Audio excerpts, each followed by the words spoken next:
प्रिय भक्तों, इस वीडियो में हम आपको कबीर बीजक मूल अर्थ सहित प्रथम प्रकरण रामायणी प्रथम पाठ रामायणी 26, 27, 28, 29, 30, 31 हम आपको अर्थ सहित हिंदी में गाकर सुनाने वाले हैं, जो आपको सुनकर काफ़ी आनंद मिलेगा। वीडियो के लास्ट डेट तक जरूर बने रहिएगा ताकि आपको सारी जानकारी सही तरीके से मिल सके। और बेल वाली घंटी दबाना मत भूलें ताकि आपको सारी जानकारी सही तरीके से मिल सके। तो प्रिय भक्तों, सुनिएगा जरूर, सुनकर आपको आनंद मिलेगा। आपहु करता भयो कुलाला, बहुविध वासन गढ़ कुम्हारा। अविधि ने सबय कीने एक ठाऊ, अनेक जतन के बने कनाऊ। जठर अग्नि मोदी निपरारी, तामर आप भय प्रतिपाली। बहुत जतन के बाहर आया, तब शिव शक्ति नाम धराया। घर का सुत जो होय आयाना, ताके संग न जाहु सयाना। साची बात कही मैं अपनी, भया दीवाना और की पुनी। गुप्त प्रकट है एक दूधा, काको कहिए ब्राह्मण शूद्रा। झूठे गर्व भूलो मति कोई, हिंदू तुर्क झूठे कुल दोई। कबीरदास जी कहते हैं कि जैसे कुम्हार मिट्टी लेकर चाक पर बर्तन बनाता है, वैसे ही जीव कर्म वासना को लेकर माता के पेट में मानव शरीर की रचना करता है। शरीर की रचना के नियम ने वहाँ सभी सामग्री इकट्ठे कर दी और अनेक अंगों के सहित शरीर रचना होने लगी। माता की जठर ज्वाला में बच्चे का शरीर पकता है और वहाँ पर जीव के अपने कर्म ही उसके प्रतिपालक एवं रक्षक होते हैं। माता के सजग रहन सहन, पेट की रचना एवं वैद्य व दाई के अनेक यत्न से जब बच्चा पैदा होता है, तब उसके लिंग जानकर ही नर या नारी अर्थात शिव या शक्ति नाम रखे जाते हैं। यदि घर का लड़का अज्ञानी हो तो घर के बुजुर्ग उसका सहयोगी नहीं करते। ठीक इसी प्रकार यदि मनुष्य का मन विपथ में जाए तो जीव को चाहिए कि वो उसका साथ न दे और उसे दुष्कर्म से रोके। मैंने अपनी सच्ची बातें कह दी, लेकिन लोग अन्य की बातें सुनकर प्रपंच में पड़ रहे हैं। गाय भैंस के स्तनों में हो या दूह पर कर मात्र में रखा हो दूध, तो वही है। इसी प्रकार माता के पेट में हो या बाहर आ गया हो मनुष्य, तो वही है। मानव में कोई मौलिक भेद नहीं है, फिर कौन ब्राह्मण और कौन शूद्र है। कोई झूठे अहंकार में मत भूलो, क्योंकि हिंदू और मुसलमान दोनों झूठी जातियां हैं। मानव तो केवल मानव मात्र है, बाकी सब मनगढ़ंत बातें हैं। इसलिए भ्रम में मत पड़ो। जिन्हें यह चित्र बनाइया, साचा सो सूत्रधारी।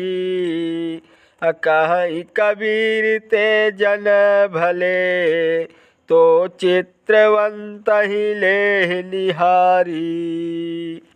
कबीरदास जी कहते हैं कि जिसने इस शरीर तथा शरीर संबंधी अन्य चित्र बनाए हैं, वो सूत्रधार चेतन ही परम सत्य है। और जो इस चितेरे चेतन को समझ लेते हैं, वे ही समझदार एवं सौभाग्यशाली है। तब उन्हें यह भी मालूम हो जाता है कि जीव ही ज्ञान विज्ञान का मूल है, अर्थात ज्ञान चक्षु से अंतर्गमन को पहचानो तो सब समझ में आ जाएगा। ब्रह्मा को दीनो ब्रह्मंडा, सप्तद्वीप भूमि नवखंडा। असत्य सत्य कही विष्णु धिड़ाई, तीन लोक में राखनी जाई। अलिंग रूप तब शंकर कीन्हा, धरती खील रसातल दीन्हा। तब अष्टांगी रची कुमारी, तीन लोक मोहा सब झारी। द्वितीय नाम पार्वती को भयऊ, तप करते शंकर कह दियऊ। एक पुरुष एक है नारी, ताते रची खानी भवचारी। सर्वन बर्वन देव अवदासा, रज सत तम गुण धरती आकाशा।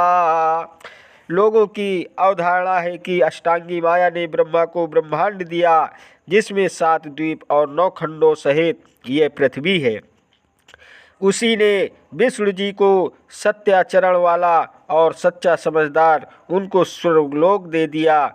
इसके बाद शंकर जी ने अपना लिंग रूप बनाकर पृथ्वी में गाड़ दिया, जो कि रसातल तक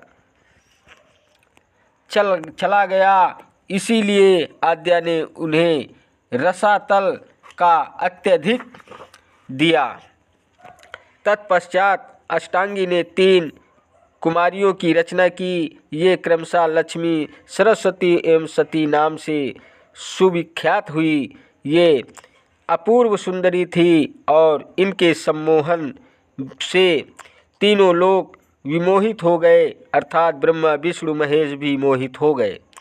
आद्या अष्टांगी ने लक्ष्मी विष्णु जी को दे दी और सरस्वती ब्रह्मा जी को एवं सती शंकर जी को प्रदान की, परंतु दक्ष यज्ञ में प्राण विसर्जन कर सती जल मरी और तत्पश्चात पार्वती नाम से उनका पुनर्जन्म हुआ और वे घोर तपस्या कर शंकर जी यानी तपस्वी को पुनः मिली। वस्तुतः एक पुरुष कोटि एवं चेतन वर्ग है और दूसरा नारी कोटि एवं प्रकृति वर्ग है। इन्हीं से चारों खानियों का विस्तार है। संसार में प्राचीन काल से ही 4 वर्गों में क्रमशः शर्मा, वर्मा, देव और दास का उद्भव माना जाता है, अर्थात सतोगुण प्रधान व्यक्तियों को शर्मा, रजोगुण प्रधान व्यक्तियों को वर्मा, रजतम मिश्रित प्रधान व्यक्तियों को देव एवं केवल तम प्रधान व्यक्तियों को दास की संज्ञा दी गई। तात्पर्य यह है कि ब्राह्मण, क्षत्रिय, वैश्य, शूद्र जन्म से नहीं अपितु स्वभाव एवं कर्म से माने गए या बनते गए और बाद में इन्हें जन्मजात मानकर इनकी गलत व्याख्या होने लगी। इस प्रकार मनुष्यों में भ्रांति फैलती गई और अंततोगत्वा गुणों का मूल्य न रहकर केवल जन्म का ही मूल्य रह गया। एक खंड ओंकार ते सब जग भया पसार, कहे कबीर सब नारी राम की, अविचल पुरुष भरतार। कबीरदास जी कहते हैं कि उपासक लोग ओंकार एवं प्रणव को एक ही बीज एवं अंड मानकर संसार का विस्तारक कहते हैं और उसी की उपासना पूजा करते हैं, जहाँ तक कि उसे पति यानी स्वामी मानकर उसकी पत्नी बन जाते हैं, अर्थात अपने आप को उसी की सेवा में लगाकर धन्य हो जाते हैं। अवश्य जो लहा काहू मर्म न जाना, जिन जग आनी पसारी निताना, धरती आकाश दो उगाड़ खंदाया, चांद सूर्य दो नारी बनाया, सहस्त्रार्थ ले पूरनी पूरी, अजहु मिले कठिन है दूरी, कहे कबीर कर्म से जारी, सूत कुसूत बिले भले कोरी। कबीरदास जी कहते हैं कि जीव को एक जुलाहा है जो संसार में बारंबार जन्म लेकर कर्मों का पट बुनता है, परंतु वो स्वयं अपने जोलाहापन अर्थात कर्म बंधों को नहीं समझ पाता। जिस प्रकार प्रकृति ने सृष्टि पट बुनने के लिए मानो एक करघा खड़ा किया है, जिसके लिए धरती और आकाश, गड्ढा, चांद और सूर्य, नारी तथा हजारों तारों को भरनी का सूत बनाया हो। ठीक उसी प्रकार जीव ने कर्म पट बुनने के लिए शरीर रूपी करघा में अर्ध और ऊर्ध्व हिस्से का गड्ढा, नाक की दाईं ओर दाईं नाड़ियों की नाड़ी और हजारों श्वासों को भरने का सूत बनाया है। इन्हीं सामग्रियों से जीव कर्मों का सूत बुनता है। जीव आज भी कर्मपट बुन रहा है और उसकी आदत छूटना भी कठिन है, अर्थात जीव रूपी जुलाहों कर्म बंधनों को जोड़कर अच्छे बुरे कर्मों के सूत सांसारिकता का वस्त्र बुन रहा है। प्रिय भक्तों, द्वितीय पाठ हम आपको रमैनी अगला पेश करने वाले हैं। अवज्रहु ते तृण खिन में होई, तृण ते वज्र करे पुनि सोई। अनिर्झरु नीरु जानि परिहरिया, कर्म का बांधा लालच करिया। अकर्म धर्म मति बुद्धि परिहरिया, झूठा नाम साचिले धरिया। रज गति त्रिविधि कीन पर कासा, कर्म धर्म बुद्धि करे विनाशा। रवि के हृदय तार भव छीना, चरबी हर दूनों में लीना। विष के खाए विष नहीं जावे, गारुण सो जो मरत जियावे। कबीरदास जी कहते हैं कि अगर मन स्थिर है या सुलझा हुआ है जो तो वज्र जैसी समस्या भी तृण के समान सरल हो जाती है, जबकि अगर मन विचलित या उलझा है तो तृण जैसी समस्या भी वज्र जैसी कठिन हो जाती है। इसलिए विवेकवान पुरुष मन को बहता हुआ झरना समझकर इसके दृष्टा बन जाते हैं और इसके भ्रमजाल में नहीं फंसते, बल्कि केवल तमाशा देखते हैं। और जो कर्मों के बंधनों में बंधे हैं वे सांसारिक भोगों में लालच रखते हैं और मन के प्रभाव को नहीं काट पाते। ऐसे लोग सत्कर्म, धर्म और सद्बुद्धि की उपेक्षा करते हैं और झूठे नाम को ही सत्य मानकर उसकी माला फेरने लगते हैं। जैसे लोगों को रजोगुण क्रमशः तीव्रतर एवं तीव्रतम हो जाता है और वे कर्म, धर्म और बुद्धि को खोकर सांसारिक भोगों में डूब जाते हैं।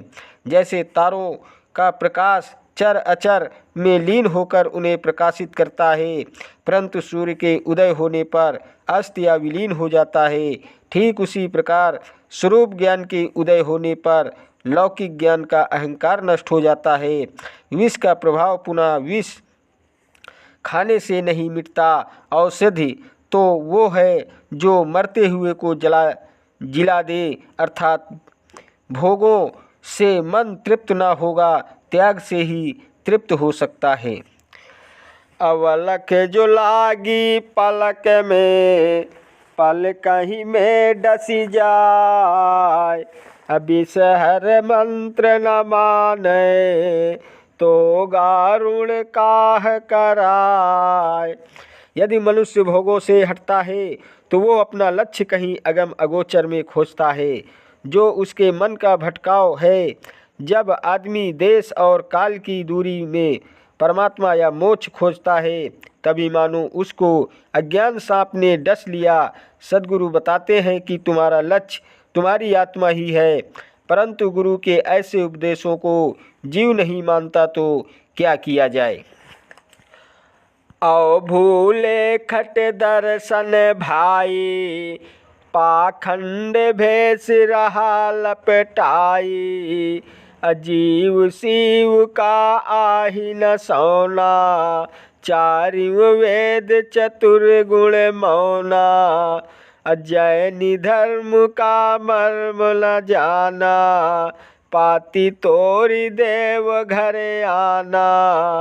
अदवना मरुआ चंपा के फूला, मानहु जीव कोटि समतूला, और पृथ्वी के रोम उचारे, देखत जन्म आपनो हारे।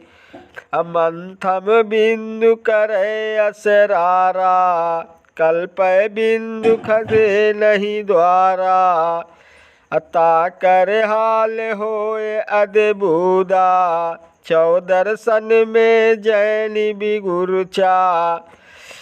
सदगुरु कहते हैं कि ए भाई, योगी, जंगम, सेवड़ा, सन्यासी, दरवेश एवं ब्राह्मण, इन 6 दर्शन के लोग अपने अपने संप्रदायों के चक्कर में पड़कर निज स्वरूप को भूल गए हैं और नाना प्रकार का वेश धारण कर पाखंड में लिपटे हुए हैं।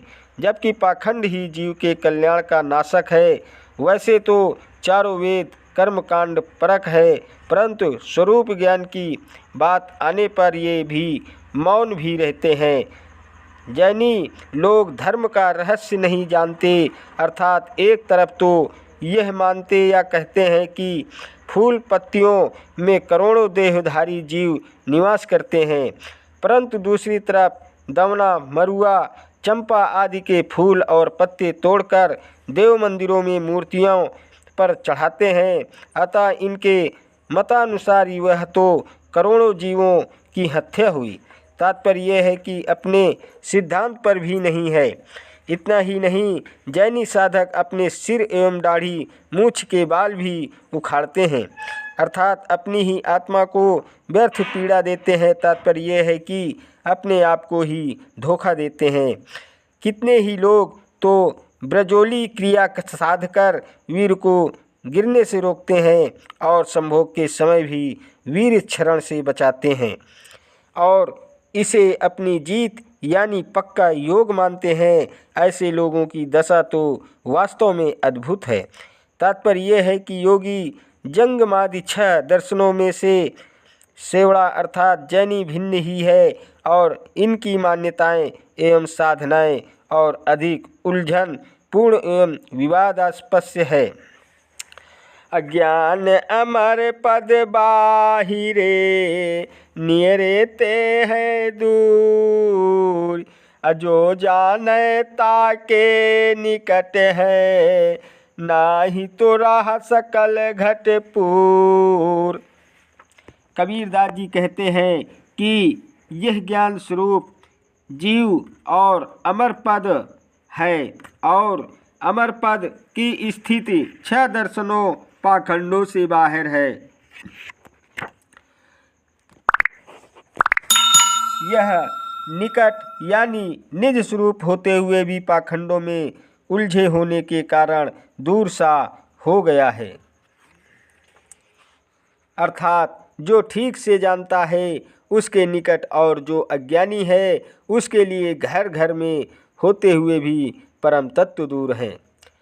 असुमृति आहि गुणन को चीन्हा, पाप पुण्य को मार्ग कीन्हा। सुमृत वेद पढ़ असरारा, पाखंड रूप करे हंकारा। पढ़े वेद औ करे बड़ाई, संशय गांठिय जहु नहीं जाई। पढ़े शास्त्र जीव बध करई, मूड़ी काटी अगमन के धरई।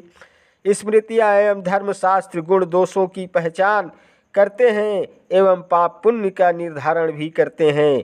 पंडित लोग वेद और धर्मशास्त्रों को बराबर पढ़ते हैं, पर उन्हें अहंकार है कि हम इन के धर्म को जानते हैं और वे स्वयं अनेक पाखंडों में उलझे रहते हैं। तात्पर्य यह है कि वेद ज्ञान होते हुए भी अहम की भावना के कारण उनका भी संशय दूर नहीं हो पाता।